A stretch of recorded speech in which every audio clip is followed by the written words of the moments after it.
মাত্র 2 টুকরো মুরগির মাংস আর আলু দিয়ে এত মজাদার খাবার বানানো শিখে গেলে আর কি লাগে বলুন তো। অল্প খরচে ও অল্প সময়ে এই চিকেন পমপম বানিয়ে সবাইকে তাক লাগিয়ে দিন। সবাই শুধু খাবে কিন্তু কেউ বুঝবে না আপনি এটা কিভাবে তৈরি করলেন। আসসালামু আলাইকুম everyone, I am chef Ishika. Welcome back to iFood channel. Chicken pompom বানানোর জন্য আমি প্রথমেই নিয়ে নিয়েছি 2টি chicken breast piece. Chicken breast পিসটাকে আমি এমন ছোট ছোট স্কোয়ার করে কেটে নিয়েছি। আশা করছি আপনারা দেখেই বুঝতে পেরেছেন আমি কিভাবে কেটেছি। ওজন হিসাব করলে এখানে প্রায় 400 গ্রাম মুরগির মাংস আছে। এবার চিকেনটাকে কিছু মশলা দিয়ে ম্যারিনেট করে নিব। প্রথমেই দিয়ে দিলাম 1 চা চামচ ভিনেগার, 1 চা চামচ লাইট সোয়া সস, 1 চা চামচ টমেটো সস, 1/4 চা চামচ ফ্রেশলি ক্রাশড ব্ল্যাক পেপার আর 1 চা চামচ বা স্বাদ মতো লবণ। এবার সব কিছু একসাথে খুব ভালোভাবে মাখিয়ে নিব।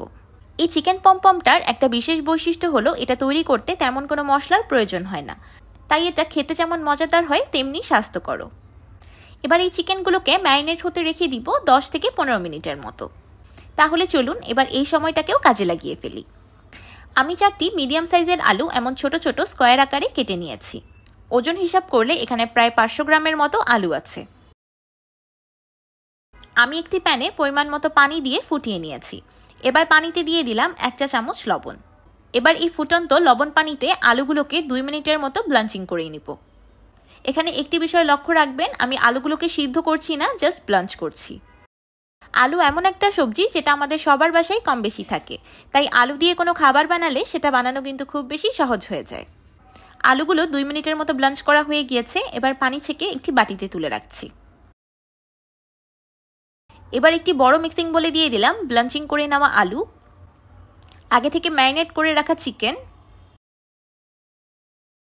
3 টেবিল চামচ কর্নফ্লাওয়ার,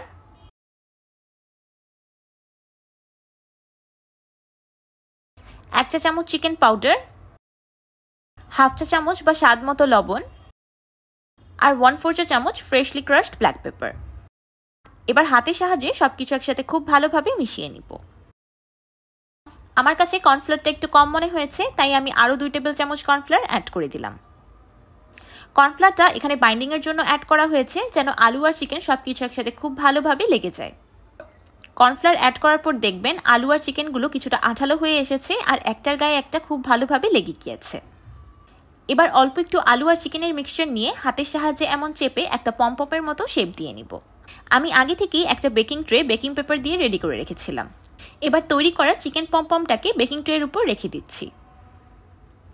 আমি একইভাবে হাতের সাহায্যে সবগুলো চিকেন পমপম তৈরি করে নিয়েছি।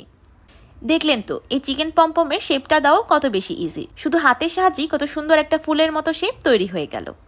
এবার চিকেন পমপমগুলোর উপর অল্প একটু তেল ব্রাশ করে দিচ্ছি। এখানে অতিরিক্ত তেল ব্রাশ করার প্রয়োজন নেই, জাস্ট হালকা একটু তেল গ্রিস করে দিলেই হবে। আপনারা ইচ্ছে করলে এই চিকেন পমপমগুলোকে চুলাতেও বেক করে নিতে পারবেন, একদম পারফেক্ট হবে, গ্যারান্টিড। যেহেতু এটা শুধু চিকেন আর আলু, তাই চুলাতে না হওয়ার মতো কিছুই নেই। চুলায় একটি তাওয়া বসিয়ে তাওয়ার উপর একটি ফ্রাইং প্যান বসিয়ে দিবেন। তারপর ফ্রাইং প্যানের মুখটা একটি ঢাকনা দিয়ে ঢেকে চুলার একদম লো হিটে এগুলোকে বেক করে নেবেন, তাহলেই একদম পারফেক্ট হবে। এবার প্রিহিটেড ওভেনে 200 ডিগ্রি সেলসিয়াসে চিকেন পমপমগুলোকে বেক করে নিব 30 থেকে 40 মিনিটের মতো। ওভেন স্পেসিফিকেশন অনুযায়ী টাইম অ্যান্ড টেম্পারেচার ভ্যারি করতে পারে। 40 মিনিট পর আমার চিকেন পমপমগুলো অলমোস্ট ডান। এবার এই পমপমগুলোর উপর টমেটো সস ব্রাশ করে দিচ্ছি। এটা একদমই অপশনাল, চাইলে স্কিপ করতে পারেন, কিন্তু এইভাবে পমপমগুলোর উপর সস ব্রাশ করে দিলে দেখতে যেমন সুন্দর লাগে, খেতে অনেক মজা লাগে। একটা এক্সট্রা স্পাইসিনেসের জন্য উপর থেকে দিয়ে দিচ্ছি চিলি ফ্লেক্স। এবার আবারও এটাকে বেক করে নিব 5 মিনিটের মতো। এই 5 মিনিটে সসটা চিকেন আর আলুর সাথে খুব ভালোভাবে কোট হয়ে একদম ড্রাই হয়ে যাবে। তো তৈরি হয়ে গেল আকর্ষণীয় ও মজাদার একটি নাস্তা, চিকেন পমপম। আচ্ছা, আপনারা যদি এই মজাদার নাস্তাটি সংরক্ষণ করতে চান তাহলে একটি প্লেটে পমপমের শেপ দিয়ে এটাকে ডিপ ফ্রিজে রেখে দিবেন। যখন পমপমগুলো শেপ ধরে শক্ত হয়ে যাবে তখন ইচ্ছে করলে ওই প্লেটেই সংরক্ষণ করতে পারবেন, আবার ইচ্ছে করলে সেই প্লেট থেকে তুলে একটা এয়ারটাইট বক্সে করেও সংরক্ষণ করতে পারবেন। প্রথম থেকে শেষ পর্যন্তই আপনারা দেখতে পেলেন এই নাস্তাটি তৈরিতে একদম কম মশলা আর কম তেল ব্যবহার করা হয়েছে, তাই রমজান মাসের ইফতারের জন্যও কিন্তু এটা একটা বেস্ট আইটেম হতে পারে। আমার আজকের এই চিকেন পমপম রেসিপিটি আপনাদের কাছে কেমন লাগলো আমাকে অবশ্যই কমেন্ট করে জানাবেন। ভিডিওটি ভালো লাগলে একটি লাইক দিবেন আর আমার চ্যানেল সাবস্ক্রাইব করে আমার চ্যানেলের পাশেই থাকবেন। আল্লাহ হাফেজ।